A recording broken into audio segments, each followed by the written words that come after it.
Muscle in whoa, subscribe. It's your girl Sarah, and today is a teaching vlog. That's right. I'm going to teach you how to identify muscle imbalances, what contributes to them, and how to improve them. And I'm going to use myself as an example. I should get a tripod because this is going to give me a muscle imbalance holding this up. Can you see my cats?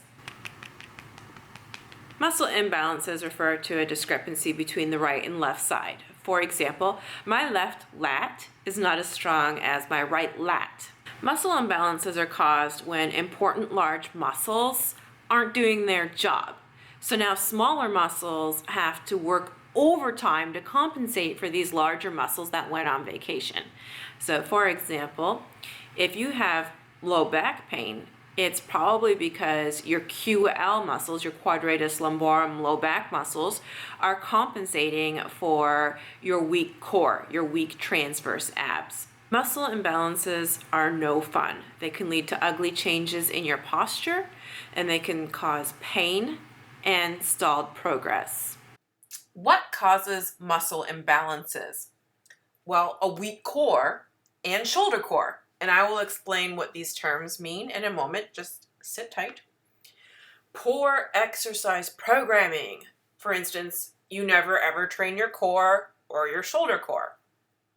Years of sloppy movement mechanics, such as not engaging your core and shoulder core when you move. Poor posture, sitting all the time. So you're just not engaging your core and shoulder core at all. And then professions, sports, hobbies, habits that promote asymmetry, such as dentistry, soccer, baseball, golf, and basketball. Let's first establish what my weakest links are. My left TVA. TVA stands for transverse abs. Let's talk about the transverse abs. Now, these are the most important muscle in your core. The TVA, which stands for transverse abs, it is the body's primary stabilizer, which means it acts first whenever you move. The TVA is not something you can see. It sits behind the six-pack abs, which is why everybody neglects it. Nobody ever trains the TVA. And that's why so many people have back pain and a whole bunch of other problems and why they never get stronger. So I want you to think of the TVA as a power ring that wraps around the waistline. So when the TVA isn't working, that means other muscles will have to pick up the slack. And this includes the hip flexors and the QL being the quadratus lumborum, the low back muscles. And this puts the QL and the hip flexors in perpetual oh shit mode, hence tight hips and low back pain. Next, what else is weak on me? My left hip flexor. The hip flexors are designed to stabilize, but they are designed to be secondary stabilizers, not primary stabilizers. Remember, it's the TVA that's the primary stabilizer. So that means the hip flexors will function optimally as secondary stabilizers in tandem with the TVA. So if the TVA isn't working, then the hip flexors have to take over the brunt of all the stabilizing, and that's how they get so tight and painful. Make sense? Next, what else is wrong with me? Well, I used to have severe left scapular instability. It's pretty obvious. You can see my left upper trap took over to compensate. Compensation nation, look at the size of it. I couldn't even lift my left arm overhead. My left upper body strength and mobility was non-existent. I was an injury waiting to happen. But don't worry, I overcame. Look, see? Bippity boppity boo. So we can establish that my left lat and all my left scapular stabilizers were clearly on vacation. So your upper body strength, it relies on the scapular muscles doing their job, which is to stabilize the shoulder blades, your scapulae. I like to think of the scapular muscles as the core of the shoulders. So I nickname them the shoulder core, So the lats are part of this shoulder core. Now, the lats play such an important role in stability. I mean, just look at their size. They travel all the way down the low back and they connect to the obliques and the serratus muscle. So the TVA and back stabilizers, the lats, they need to work together. So the TVA is only as strong as the back that supports it, and the back is only as strong as the TVA that supports it. Make sense? Okay, good. Now you have a good understanding. Now we can start to analyze my movement and my imbalances. I'm picking complicated movements so that you can really train your eye. So this is called the Aisha. It's basically a push-pull handstand on the pole. Push-pull meaning one arm is doing the pulling and one arm is doing the pushing. So if you look here, my right arm is the one up top pulling and my right foot's in your face. So that's my stronger side, and I prefer it to be the pulling arm, and it's a lot easier for me to use the right core to get that right leg up and over. And in fact, I have no issues doing it on the strong side. Look, I can do all this crazy stuff with my legs, but on the other side, you can see this is a different story. So now my strong arm, the right arm, is pushing. It's on the bottom. And my weaker arm, the left one, is up top pulling.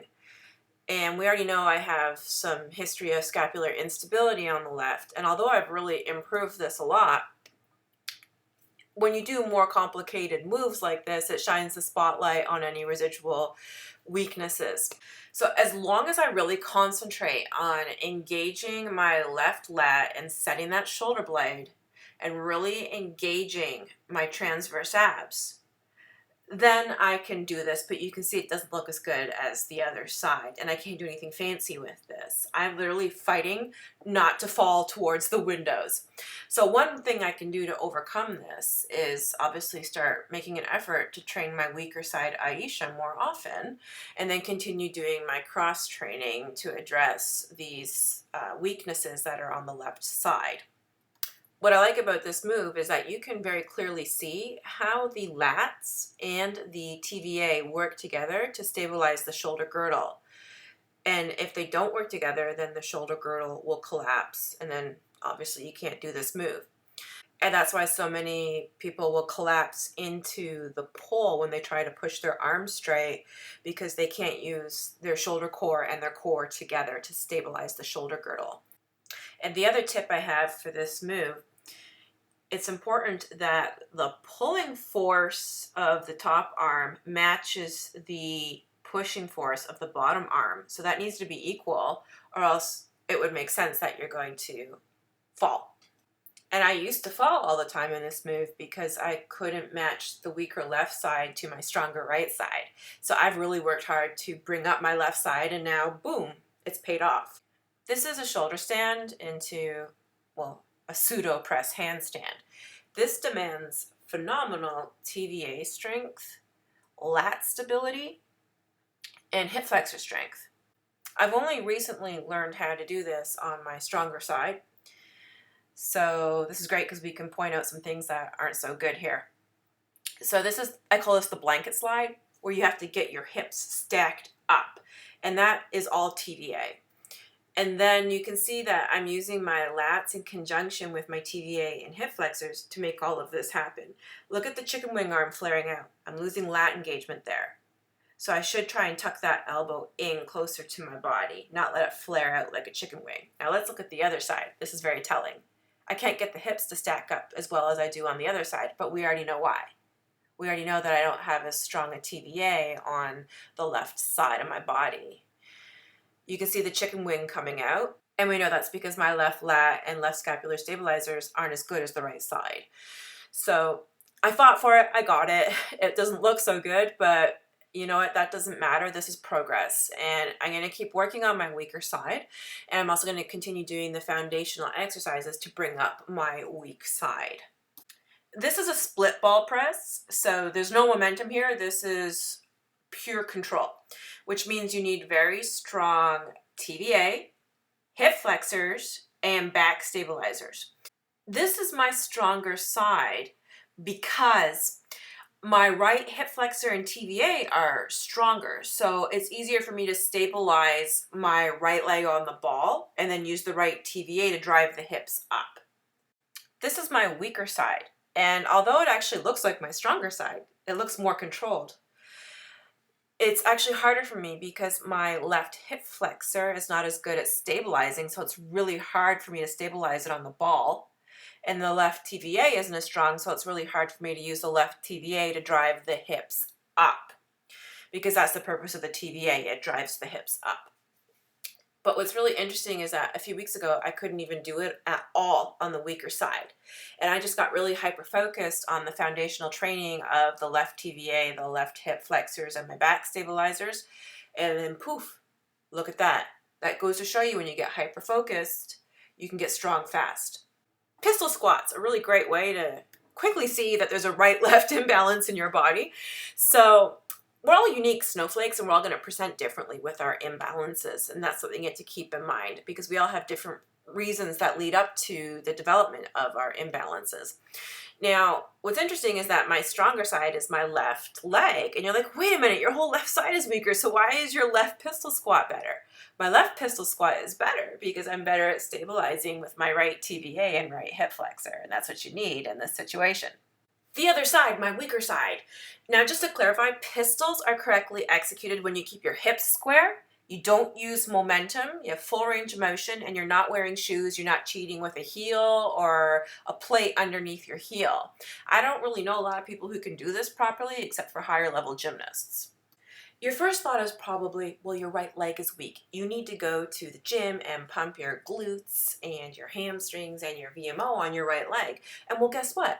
I did that for 2 years. And so did that fix my pistol squat? No, it didn't. And also keep in mind, I use my right leg as my strong leg for advanced gymnastics and pole fitness skills. So maybe the right leg isn't the culprit. Maybe we should take a look at what's happening on the left side of the body, because it's not like the left side of the body is doing tickety-boo during this right-sided pistol squat. Think about that. I have to make sure my hips are square and that I'm stabilizing my spine and my shoulder blades. And we know I struggle on the left side, and doing a right-sided pistol really highlights my inability to stabilize with the left side.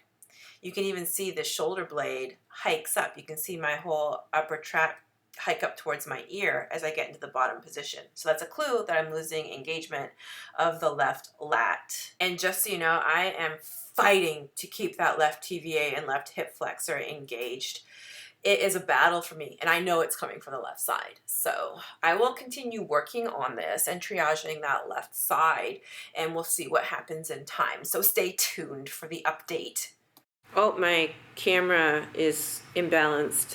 Muscle imbalances will always be there. It's not possible to have a perfectly balanced body, so keep that in mind. It's just a case of ensuring that we're not moving in a way that would exacerbate right-left discrepancies and compensation patterns, because that can lead to pain and ugly changes in your posture and stalled progress. I am living proof that you can decrease pain and increase your physical abilities and improve the appearance of your body just by working on improving your imbalances. At the end of the day, it's all about making progress. It's not about perfection.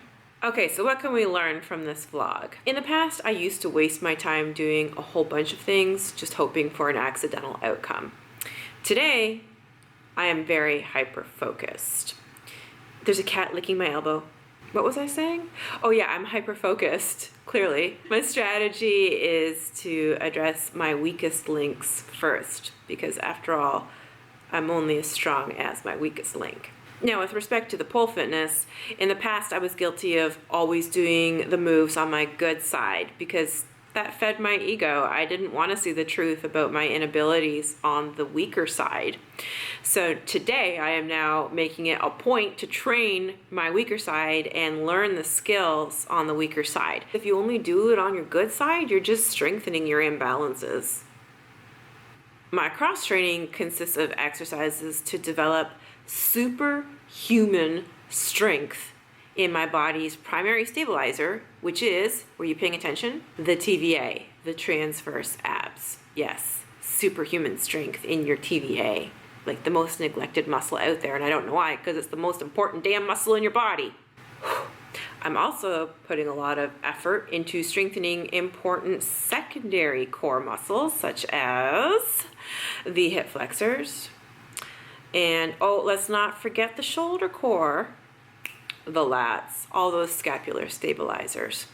Oh, and yes, I do spend more time and effort on my weaker left side when doing these foundational exercises. You know, the L-sits and all the hip flexor things you see me doing and all the lat. You see it in my Instagram stories. Are you following me on Instagram? Because you should.